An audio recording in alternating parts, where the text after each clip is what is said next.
Пандемијата продолжува да се шири на територијата на Велес и Велешко. Според соопштенијата доставени од секторот за внатрешни работи Велес, можеме да забележиме дека во текот на изминатото деноноќие се казнети помал број велешани споредбено со казните напишани во текот на изминатите денови.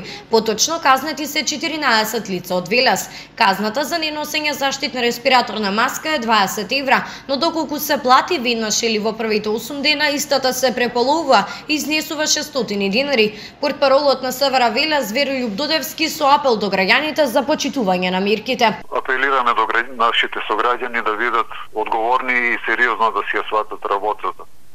Мислам на оној дел што не ги почитуваат овие мерки. Инаку, како што известува портпаролот Додевски, контролите се одвиваат редовно, но казни по основ групирање на повеќе од 4 лица не се превземени кон велешани. Контролите редовно се одвиваат, нема ништо засилено, туку редовно се работи во тој дел, а казни се уште нема изречено, туку превентивно повеќе се упоменуваат, а денови најверојатно ќе, посебно за време на викендов, ќе се преземат и санкции против овие лица.